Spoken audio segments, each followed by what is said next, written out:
What is going on, guys? I'm coming at you with my review of part 1 of Ultima Lucha Cuatro. And what a show it was here. Once again, I haven't watched Lucha Underground in a few weeks. I've actually missed a lot of this season because I wasn't a big fan of the season so far. Like the storylines and angles, a lot of them didn't interest me too much, to be honest. So this was one of my least favorite seasons of Lucha Underground, surprisingly, even though it's still regarded as my favorite wrestling show. But nonetheless, I tuned in, of course, for Ultima Lucha Cuatro, and I was not disappointed at all. Great show to open it. I'm very curious to see what the matches are for next week. I don't know the full card, of course, but we kicked off the night tonight. There was 3 matches. Of course, you're seeing the highlights leaped over on the screen right now. But there were 3 matches on the card. Match number 1, of course, was for the Trios titles. That kicked off the show. Of course, none of the teams got an entrance. Had to get right into that match. It was a Trios triple threat elimination match. So 9 competitors in the ring. You had the Rabbit Tribe and the team of Evilise, Exo, whatever the fuck. I hate that person. and Sammy Guevara, I believe. That was a random trio. You assumed they were going to get eliminated first. It ended up being the Rabbit Tribe who got eliminated first, surprisingly, even with the White Rabbit, which I don't know what the hell they're doing with Killer Cross. But, of course, in the champions, the Reptile Tribe, which is Jeremiah, Snake now? I just call him Sammy Callahan. Sammy Callahan, Cobra Moon, and Daga. So, which he's pretty good. I mean, right when he debuted, I was like, oh, this guy's going to be pretty cool. And now they're finally doing something with him, thankfully. So, but yeah, Daga, Thunder Rosa, Daga, Cobra Moon, and Jeremiah Snake end up picking up the victory.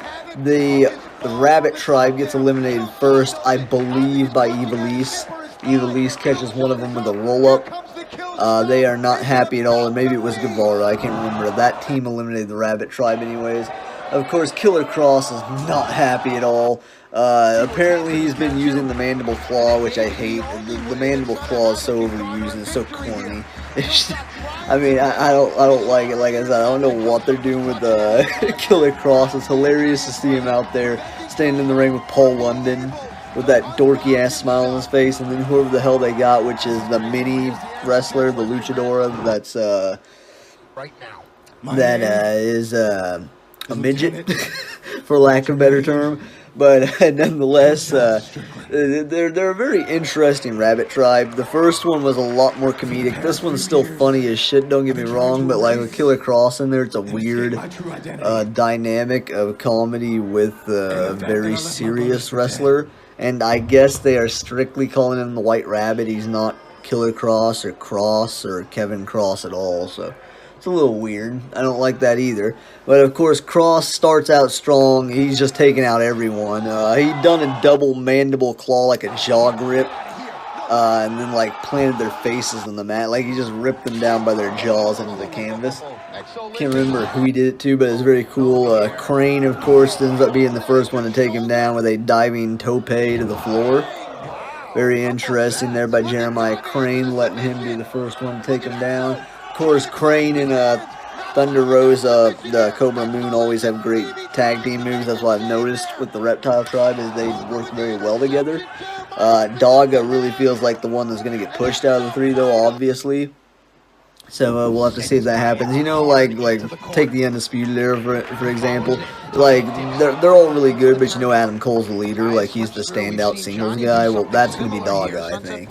They're kind of using Cobra Moon and Sammy Callahan. Fuck calling him Jeremiah Snake. First he was a Crane, now he's a Snake. Is he gonna be next to Gopher? Jeremiah Gopher. That just sounds terrible. But anyways, moving on, Sammy Guevara hits a sweet Spanish fly off the top of the overhead on the arena. Like you've got the overhead pass where they come out the entranceway, and Sammy Guevara decides he's going to do a Spanish fly off the top of it. I believe that was Cobra Moon who received the move, so props to both of them for pulling that off. It was freaking sick. That's your Ultima Lucha spot of the year. Last year, I believe it was Killshot who did it. and yeah, with Dante Fox. And then the year before that, it was probably Pentagon and Vampiro, right? I think. And then the first one was probably Mill, and who'd he fight? I can't remember, like Phoenix or something. But anyways, it was a great match. Crane ends up picking up the victory, while his Doggo picks up the victory via submission. But of course, Crane's my boy, so I've always got to credit him. Sami Callihan. Okay, but what was the combo that they did? They did some combo to EXO, whatever you call them. They did like a shit. What did oh yeah, Crane hit him with the get out of here, which is the butterfly hook into the shoulder breaker. Then Cobra Moon followed right up with that Hurricanrana DT to the kneeling opponent. And then finally, Daga finished him off with the cross arm breaker. So very interesting triple team maneuver combo there, whatever you want to call it, to get the victory. So Reptile Tribe retains. Happy as hell that happens. There's not really any other good trios right now in Lucha Underground that could take the belts from the Reptile Tribe. The Rabbit Tribe's interesting, but they're not champion material yet, in my opinion. I mean, I like Killer Cross, but like he's really new in Lucha Underground, so he actually showed up in Impact before Lucha Underground, funny enough. Even though Lucha Underground was filmed way before he even got with Impact, I believe. So that's just funny how that worked out. But the next match is Taya Valkyrie versus Ricky Mundo. Probably my least favorite match of the three tonight, which that's not saying too much considering all three were really good. But so it's very hard to not like it's not a bad thing to the worst match of the night at all on the show. But Taya Valkyrie, and when I say worst match, it's actually like the least best is a better way to put it. But Taya Valkyrie and Ricky Mundo, this starts out very interesting. Like they're just going back and forth with chops and shit. And I think it's funny how Ricky Mundo continues to bring the doll out to ringside. That doll looks so freaking hideous. You need to comb his hair, Ricky Mundo. Did Johnny and Worldwide Underground not give you any combs or anything to comb the hair, maybe braid it or something? Maybe give it to, I don't know, give it to one of the kids in the audience. I'm sure they can help you style its hair. But nonetheless, this was a very interesting start to the match. You had Taya going right after him. Very hot start. You had the spot where Taya Valkyrie was about to get stabbed by a pin, or I guess she's Taya Mundo now. Taya was about to get stabbed with a pin and blocked it and then dove off the announcer's desk onto Ricky Mundo. There was the spot in the match where Mundo just started pounding her and the crowd was freaking pissed. Not Johnny Mundo, not that, never mind. It was Ricky Mundo just started beating the crap out of her in the ring and the crowd was booing the shit out of it. And then you had towards the finish, which I thought was hilarious because I just watched Impact right before this. And she does the same exact sequence she did against Tessa Blanchard on there this week to finish her off, which I thought was pretty funny. So I was like, oh shit, here comes this combo. But yeah, it's like the thing in the corner where she like spins out onto the apron and then a sunset flip attempt rolls through and then caught him into the surfboard face crusher. And then right into some sort of STF/crossface submission hold, which is pretty cool. Taps him out. Then, of course, she gets the doll. Fuck the doll. We're not going to take our anger out on the doll. We're going to take our anger out on Ricky Mundo still. We're going to put this motherfucker through a table. And she freaking choke slams his ass off the apron through a table, which I was dying laughing. I was like, oh, damn, Taya. Taya just went Kane on your ass with a choke slam. That's funnier than when you see Hurricane like choke slam someone bigger than him. She just freaking choke slammed Ricky Mundo through a table off the apron. Get out of here, Ricky Mundo. You taking the L tonight. But and then nonetheless, the final match, of course, the main event of the night. Once again, Killshot stealing the show just like he does every year on Ultima Lucha. Killshot had a match with Son of Havoc, Mask versus Mask. I didn't even know about this until right before it started, so I didn't know this was one of the matches. But, of course, just like usual, Killshot stealing the show. Last year, he stole the show for sure. Best match of the year for Lucha Underground by far, when he took on Dante Fox in the Hell of a War, which was completely insane. Was that Yeah, that was the Hell of War. And that match is completely insane, man. That Spanish Fly, Jesus, that'll never forget. And the dive from the freaking crowd, like that's got to be the best match in Lucha Underground ever. Like, to be honest, it's in my top 10 favorite matches ever. So I mean, that tells you a lot. But yeah, they did a pretty dang good job with this one. It didn't, of course, live up to the Hell of War, but that's going to be hard to top. I will say, I think it did beat the Trios titles match from last year when it was Killshot, the Mac, and Dante Fox, which of course is one of my favorites, against, crap, who were the champions at the time? Was it the Reptile Tribe?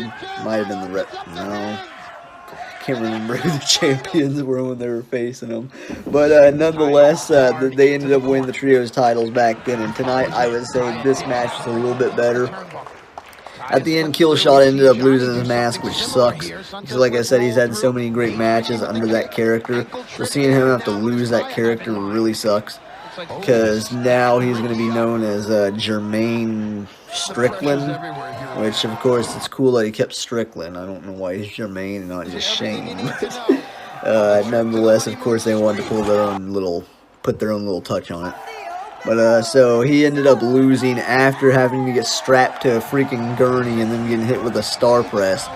This was ridiculous. It had a few false finishes in it, which was really nice. Of course, Son of Havoc going big with the table spot early on off the same area that Sammy Guevara jumped off earlier with a Spanish Fly. Sorry, Son of Havoc, you're not topping that Spanish Fly from earlier, though, by Guevara. Guevara's just trying to kill himself, man. But, yeah, Son of Havoc did a diving splash off there through a table onto Killshot. And, of course, only got a 2 count there. Then we get back in the ring. Son of Havoc does a twisting Death Valley driver off the top, followed up by a shooting star press. There's one of your close 2 counts.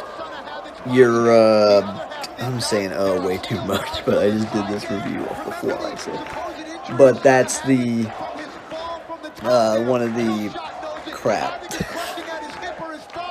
One of the false finishes there. That's what I was looking for. That's one of the false finishes I was talking about. Great 2 count. Great camera angle on that 2 count. They always do a great job with that since they can edit afterwards. They always have great camera angles. Then you had Killshot right afterwards do his false finish, which was a superplex off the top onto a gurney, followed up with the kill stomp, which is the diving elevated double foot stomp to the chest vertical on the opponent when they are up off the canvas. It's a very dangerous looking move. It looks great. And then he followed right up immediately with the, what they call it, the Storm Cradle Driver or something like that. That's a cool freaking move. It's that half Nelson into like the one-winged angel is the way I want to put it. Like Kenny Omega's one-winged angel, but it's like a half Nelson and they're in the front of him like he's about to German suplex him, but then he like hooks him under. I hope that explains it semi-decently. But that was a 2 count as well. There's your false finish there. Then, of course, Son of Havoc hits a freaking gnarly set-out pile driver onto the gurney, and then follows up by strapping Killshot down into the gurney, and then hitting him with a star press. Great storytelling here in this match, just like usual with all of Killshot's big matches. They always do a great job with Killshot. So, like, I really hope he gets pushed going into next season, if there is a next season, hopefully. But, like, he killed it in this match, Killshot did. So, props to him. Of course, props to Son of Havoc as well. I'm not as big of a fan of Son of Havoc as I am Shane Strickland Killshot. But still, nonetheless, they both did a freaking great job in this match. And, of course, Killshot had to unmask afterwards. That kind of sucks. But now, moving on to next week. So from what I've heard, like, you got Matanza versus Johnny Mundo in, like, a sacrifice to the gods match, and Johnny Mundo has, like, some magical power now, so that should be interesting. Hopefully Mundo kicks his ass into ROH, and then he can fly all the way over to the Ring of Honor. But there's that, and I believe Dragon Azteca is the one facing Rey Fenix. And I'm not sure what type of match that is. I'm guessing it's like a no moss match or like a Extreme Rules or like a death match or something probably, although they already have the death match, which I'm expecting that to be the best match of Ultima Lucha this year. That's going to be the Mac taking on Mil Muertes in a rematch. Now think about it, this time Mil doesn't have Katrina in his corner, so maybe the Mac has the advantage going into this one. He's already fought him once, he knows what to do. And of course, that was my favorite match so far this season, was their Haunted House match that they had way back in the middle of the season, I believe. Around, I want to say, late September. But that was my favorite match by far this season. It's my favorite match in Lucha Underground since the Hell of War, actually. So it's a very good match. I liked it. I loved the gimmicky match for some reason. Usually I don't, but that one I did. So I don't know what it was. It's I like the Halloween shit, I guess. But yeah, I'm expecting that to be the best match. You've also got Pentagon versus Marty Martinez, I believe, for the Lucha Underground Championship. I like Marty Martinez, but I'm hoping in like hell that Pentagon gets the belt back, but I mean, he probably won't. And from what I've heard, Jake Strong has the Gift of the Gods Championship. I swear to, I swear to the Gift of the Gods, if they repeat what they did last time and cash it in at Ultima Lucha, that's going to be kind of lame, because they just did that last year with Pentagon, and that one would be so much better than if Jake Strong cashing on one of those two and ended up becoming Lucha Underground champion. Like, I don't know why I'd say that. I like Strong, but like him being the face of a Lucha Libre promotion doesn't really make sense. So I mean, it would just be like, eh. So I mean, I'm hoping Pentagon can get it back, and I'm hoping Pentagon can hold the belt going into next season. But I like Marty too, so I mean, I'm fine with Marty Martinez retaining. Just hopefully Pentagon puts him over and makes him look good in the process.